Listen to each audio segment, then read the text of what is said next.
O capítulo 14, ele discute um tema, né, que é atual, né, é um tema de atualidades.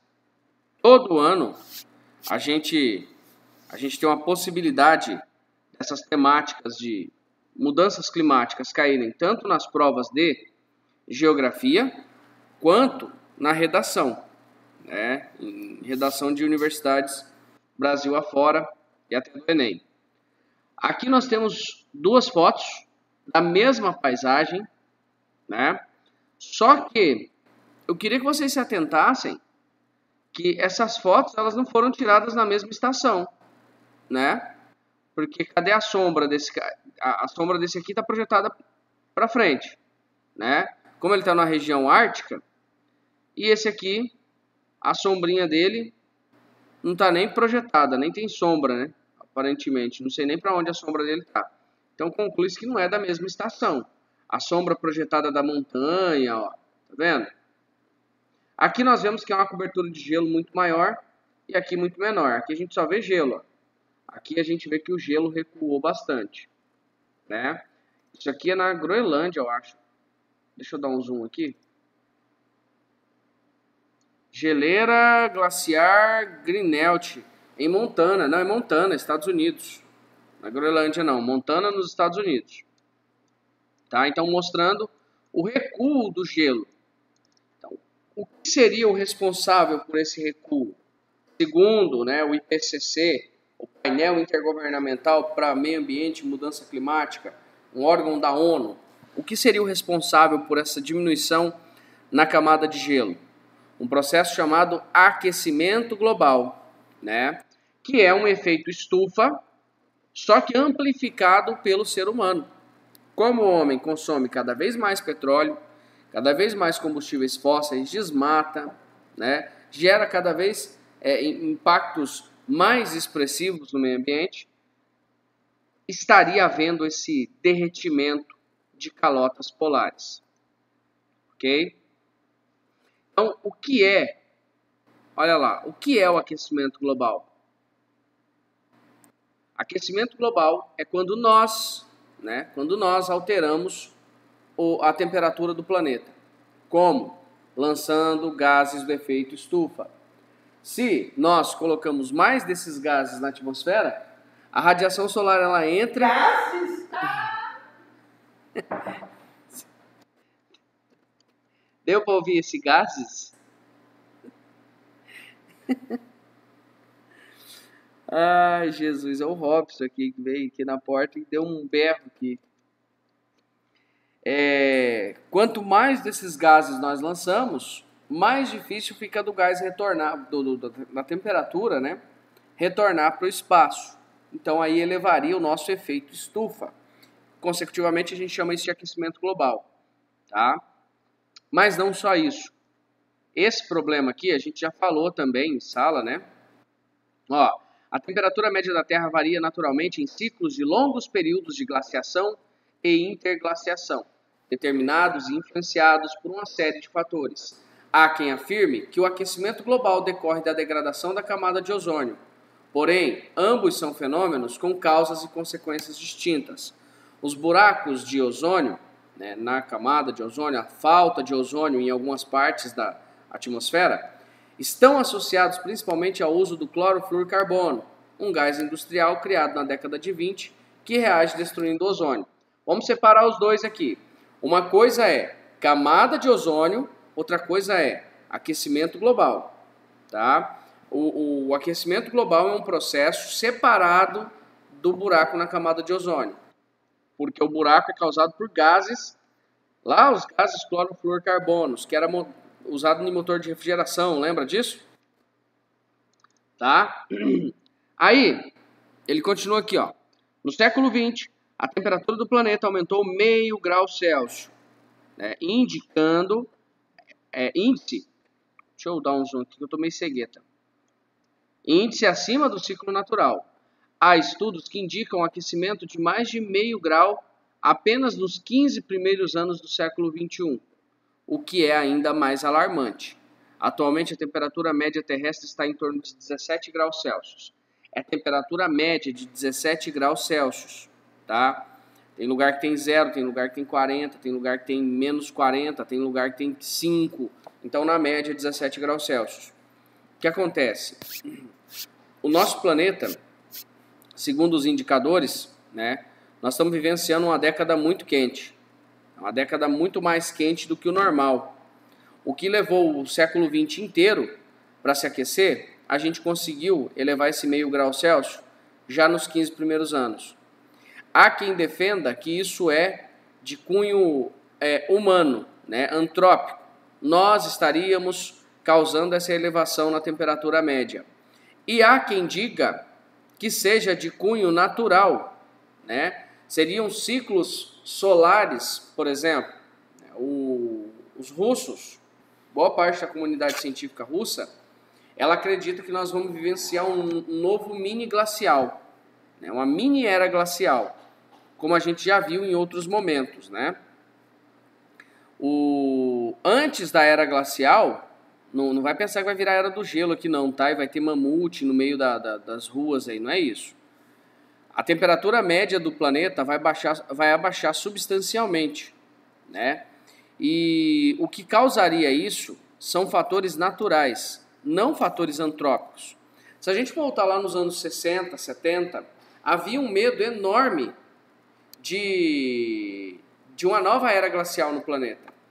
Porque, ao contrário do que se pensa, né, o planeta muito quente é ruim.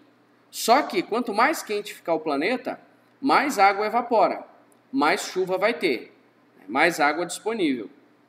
Quanto mais frio fica, se tem uma era glacial, a água que estava disponível, ela solidifica. Então, o ciclo hidrológico é alterado. Tá? Então, em ambos os casos, é ruim. Mas vamos dizer assim, para a humanidade, o período de aquecimento global ele é melhor do que o período glacial, tá? de eras glaciais. É melhor quente do que frio, porque quente significa mais água disponível, né? Agricultura mais abundante. E o que seria a causa, né, de toda essa poluição? Deixa eu avançar. Depois eu volto naquela ali. Ó. Evidências antrópicas. Né? Nos últimos 650 mil anos, verificou-se que a concentração de CO2 na atmosfera e a temperatura média do planeta tiveram uma relação direta. A elevação de uma é acompanhada naturalmente pela outra, embora haja variações momentâneas devido à sua complexidade. Ao longo desse período, o planeta passou por 7 glaciações, mas, mesmo nos períodos interglaciais de maior aquecimento, a concentração de CO2 na atmosfera nunca ultrapassou a marca das 300 partes por milhão. Né? E, no final do século XX, a gente já tinha ultrapassado essas 400 partes por milhão. Mostrando que a Revolução Industrial, iniciada lá em 1850, né, 1850 lá no Reino Unido, na Inglaterra, né, 1750 a primeira, e aí século XVIII, século XIX, século XX, século XXI, há uma evolução nessa Revolução Industrial, há um consumo cada vez maior de combustíveis e de recursos naturais de um modo geral, né? De modo que isso causa maior lançamento de gases do efeito estufa. E aí, essa é a teoria, né? Mais aceita. Só que tem gente que não concorda com ela. Tipo o professor aqui. Eu não acho que o aquecimento global ele é causado por efeitos humanos, antrópicos. Para mim, o aquecimento global é um efeito natural do planeta. Tá? Eu não estou dizendo que nós não alteramos o meio ambiente. A gente altera sim. Agora, o que eu acredito que não dá, e existem diversas evidências para isso, é para eu alterar a temperatura média da atmosfera. É uma força colossal, eu não tenho como interferir nisso. Olha só, argumentos que são contrários ao aquecimento global. Atividade solar, argumento. Há variações naturais na emissão de radiação solar, portanto, o período atual seria de maior atividade, que é o que os russos defendem. Desconstrução. Estudos demonstram que o efeito das variações solares sobre a superfície da Terra é 5 vezes menor do que o produzido pela energia retida pelo acréscimo de CO2 na atmosfera. O legal é que ninguém fala fonte de nada, né? Fala assim, de acordo com não sei o que, é tal coisa. Ele coloca o argumento que eu uso, né? Que os cientistas gastam a vida inteira estudando para comprovar que é mentira. Aí eles chegam ali e mandam ver, ó, que não, a retenção do calor é 5 vezes maior do que a radiação emitida pelo Sol. Quem disse? Vozes da minha cabeça, né? Outro argumento. Erupções vulcânicas lançam toneladas de gases estufa na atmosfera. O período atual seria de maior atividade. Desconstrução. É possível diferenciar o CO2 atmosférico quanto à sua origem, magmática, se foi expelido por vulcões, ou fóssil, se proveio da queima de hidrocarbonetos. A quantidade extra de CO2 verificada na atmosfera é fóssil e não magmática. Quem disse? De novo, né? Fontes da minha cabeça. Como é que vai ficar tirando uma amostra da atmosfera no mundo inteiro para medir isso? Mas tudo bem. Carbono pouco efetivo. A concentração de CO2 na atmosfera é insuficiente para que ele possa alterar o clima. O vapor d'água e o próprio metano são gases estufa mais poderosos. Verdade isso. Isso é muito verdade. Mas olha o que eles dizem. O vapor d'água e o metano, cujas concentrações são pequenas, possuem atuação bem mais dinâmica na atmosfera, gerando impactos mais pontuais. O carbono, por sua vez, produz efeitos de longo prazo e sua concentração atmosférica depende de atividade fotossintética. E justamente outro argumento que vai contra essa ideia, né? Se eu tenho mais CO2 disponível na atmosfera, o que vai acontecer com as plantas no planeta? Com as algas azuis, que são as grandes responsáveis pela geração, produção de oxigênio. Mais de 90% do oxigênio sai do mar. O que acontece se eu tiver mais CO2 na atmosfera? As minhas plantas vão crescer mais, porque para fazer a fotossíntese, a planta precisa de gás carbônico. Então, se você injeta mais gás carbônico na planta, ela vai se desenvolver mais. E, consecutivamente, ela vai absorver mais CO2 e dispensar oxigênio, né? Próximo. Dados não confiáveis. Os instrumentos de aferição da temperatura no passado eram mais rudimentares. Então, até que ponto se pode confiar na precisão das medições das séries históricas? Aí vem o argumento contrário. Os climatologistas recorrem a diversas fontes para obter dados sobre o clima. O uso de amostras de gelo de épocas passadas é uma das principais. A retirada de amostras de geleiras indicam com precisão a composição química e a temperatura atmosférica do período em que se formou. Utilizando amostras de gelo da Antártida, já foi possível revelar precisamente como foi o clima terrestre nos últimos 650 mil anos. Justamente, né, esses estudos que pegam geleira, amostra de geleira, tem estudo desse que diz que o nosso planeta já foi muito mais quente do que ele está hoje. Né? Último argumento. Relação incorreta entre CO2 e temperatura. A elevação da temperatura é causadora do aumento da concentração de CO2 na atmosfera verificada nos estudos paleoclimatológicos de climas do passado, e não o oposto.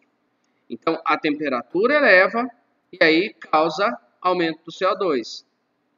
Aqui diz que não. Há estudos que encontraram a relação entre elevação da temperatura e aumento do CO2. Há estudos, né? Principalmente depois da Revolução Industrial. Além disso, a elevação da temperatura também afeta a proporção de CO2 na atmosfera. No entanto, questiona-se se é a temperatura que estaria puxando a concentração de carbono para cima, o que explicaria então o acréscimo anormal e irregular da temperatura verificado na atualidade. Como acreditar que essa quantidade extra de CO2 que se verifica atualmente deixe de interferir na temperatura média do planeta, se isso tem evidenciado uma relação direta há tanto tempo? Então, um acredita que o carbono aumenta a temperatura e o outro não, né? Olha lá, consequências das mudanças. Duas coisas vocês precisam saber: o que causa e quais são as consequências, né? O causador do aquecimento global: desmatamento, queimadas, consumo de combustíveis fósseis. E as consequências das mudanças? Olha lá, ó. Primeiro, derretimento de geleira, elevação do nível dos mares, aquecimento e acidificação dos mares, furacões maiores, mais fortes e mais frequentes. Olha só. O que já aconteceu? Muitas geleiras do planeta sofreram expressivo recuo nas últimas décadas. A situação é mais grave na região do Ártico. A Groenlândia, segundo local com mais geleiras do mundo, atrás apenas da Antártida, perdeu 10 bilhões de toneladas de gelo a cada ano entre 2003 e 2013. Nos Alpes, nos Andes e no Himalaia, a situação também é alarmante. O que pode acontecer se continuar derretendo geleira? Ele diz aqui, ó, o ritmo de recuo da banquisa do Polo Norte indica que o Oceano Glacial Ártico estará totalmente descongelado e navegável durante uma parte do verão, já na próxima década. Mesmo parcial, a redução de geleiras em cordilheiras próximas a regiões muito habitadas, como o Himalaia, impactará diretamente no abastecimento de água potável nos locais do entorno. Falta de água, né? As geleiras, elas desempenham um papel importante na formação dos rios. É assim com o rio Amazonas, com o rio Nilo, com o rio Indo, Ganges, Brahmaputra, Mekong, das Pérolas, Azul, Amarelo, Sirdária, Amudária, Reno, Sena. A maioria dos rios consideráveis do mundo nascem em regiões montanhosas. Tá? Elevação do nível dos mares. Então fala-se aqui em até 1 metro até o final do século XXI. Aqui vai um problema gigante. Como que eu meço nível do mar? Né? Medir o nível do mar não é uma coisa fácil. Vocês sabem que existem as marés, né? A gente já falou de maré aqui na aula. A maré, ela é puxada pela ação principalmente da Lua. Então eu medir o nível do mar na América do Sul é diferente de eu medir o nível do mar na região ártica. Até mesmo pela questão do efeito Coriolis, né? A rotação da Terra, a água ela é empurrada também. Pela ação dos ventos, né? Nós temos os ventos alísios na região equatorial. Então, os ventos eles empurram o mar, né? A água, ele desloca a água da América do Sul para a Oceania. Então, o nível do mar na Oceania ele é mais alto do que o nível do mar na América do Sul. Então, existem N variáveis aí para eu calcular o nível do mar. É difícil. E o mais interessante disso tudo, vocês já notaram que não existe elevação do nível do mar aqui no Brasil? Vocês viram que não tem nenhuma cidade brasileira que fala assim, litorânea, o mar está subindo o nível. Não tem. Aonde que está acontecendo a elevação do nível dos mares? Lá no meio do Pacífico, né? Naquelas ilhazinhas lá da Oceania, Tuvalu, Kiribati, Ilhas Marshall.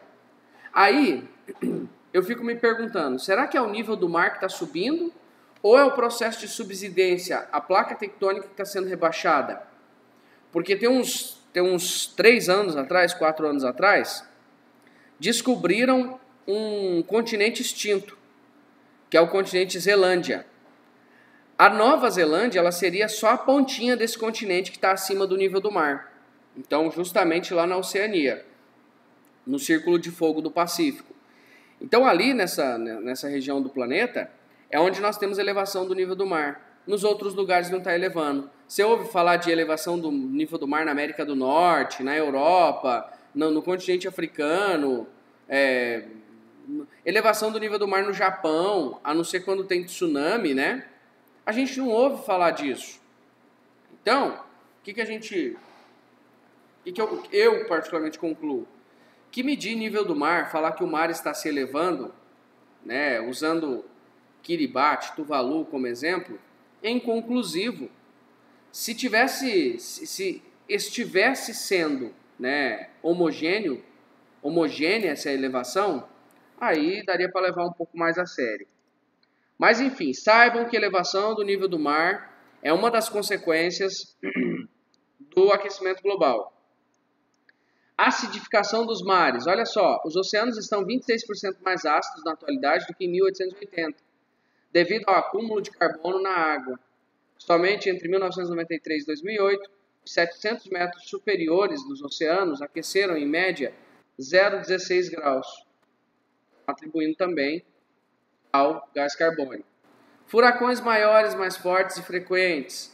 Em 2017, a temporada de furacões bateu vários recordes, com ventos de 295 km por hora por 33 horas. Foi o maior tempo registrado com velocidades tão grandes. Formaram-se 3 furacões de grande escala ao mesmo tempo: Irma, José e Kátia. Fenômeno incomum. O Irma foi o primeiro furacão que atingiu categoria 5, ainda no Oceano Atlântico, sendo que isso acontece normalmente quando os ventos chegam às águas quentes do Mar do Caribe. 2017. Em contrapartida, 2018, nós não tivemos tanto furacão assim, né? E 2019 também não. 2020 agora, até teve agora, né, esses dias para trás, mas nada muito anormal, né?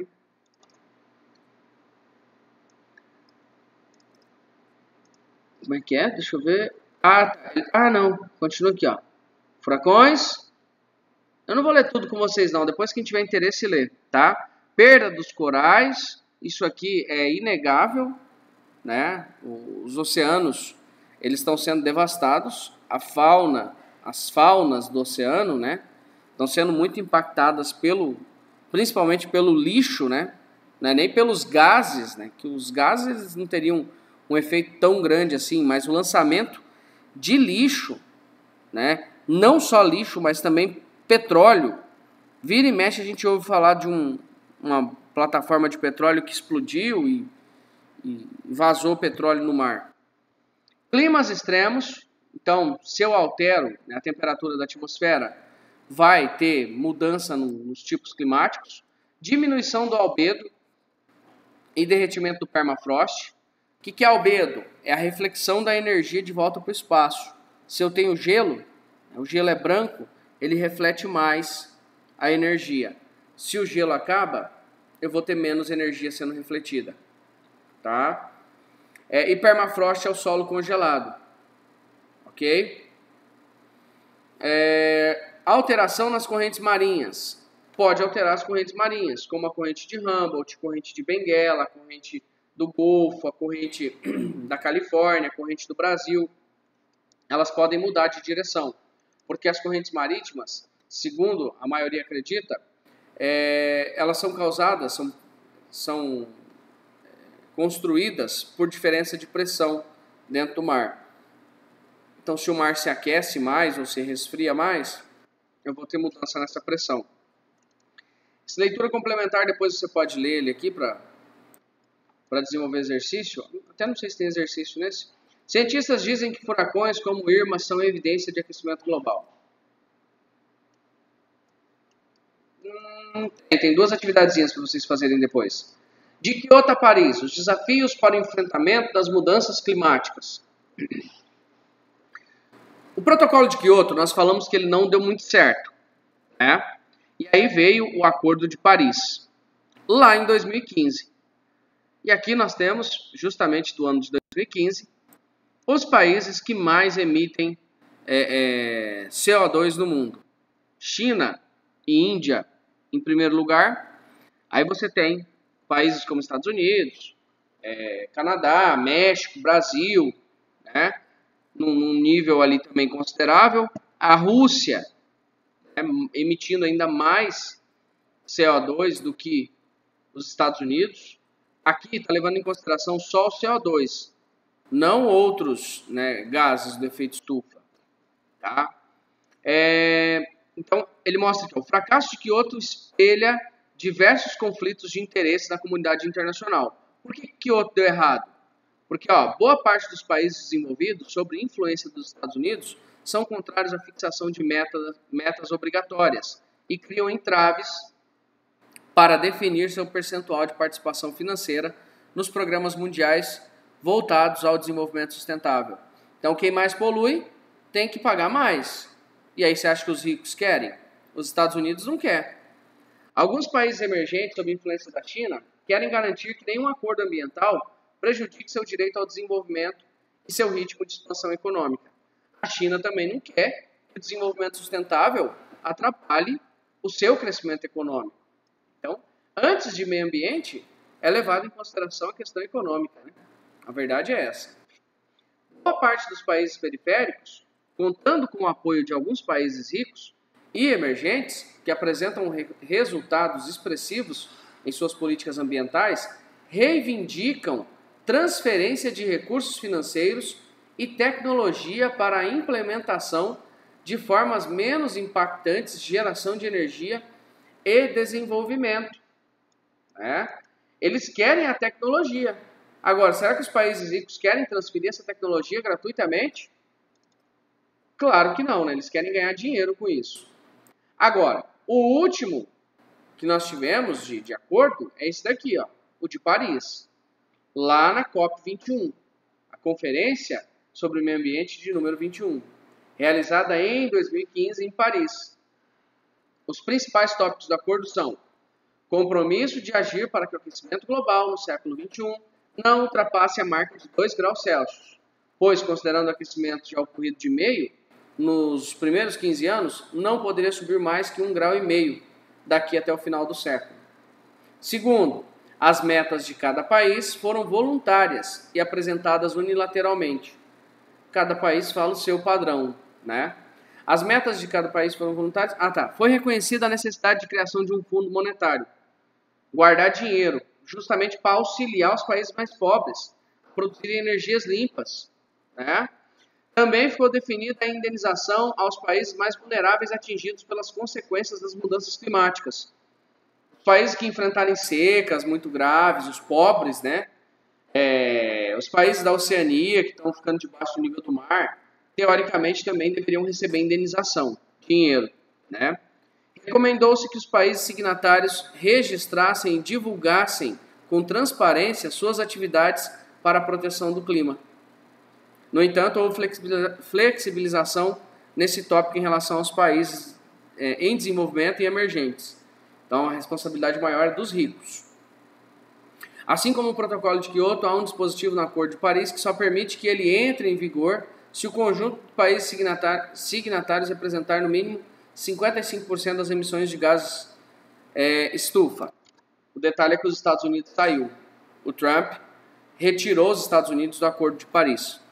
Tá? Então, justamente o segundo mais poluente do mundo, tirou o seu país da jogada, porque isso afeta a produção econômica. Tá? Então, o que nós concluímos desse capítulo? As mudanças climáticas, elas existem, né? A gente vê dados aí, tem dados, por mais que eu não concorde com o processo do aquecimento global como é posto, nós vemos que o mundo tem mudanças climáticas, sim.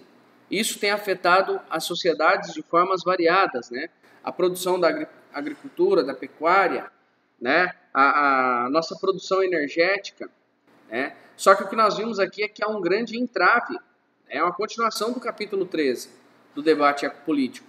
Há um grande entrave para se colocar em prática a sustentabilidade, porque isso custa dinheiro, né? E além de custar dinheiro, há interesses diversos dos países ricos ou dos países pobres, né? Os pobres querem a tecnologia, os ricos não querem disponibilizar. E aí fica esses impasses e não avança muita discussão. Beleza?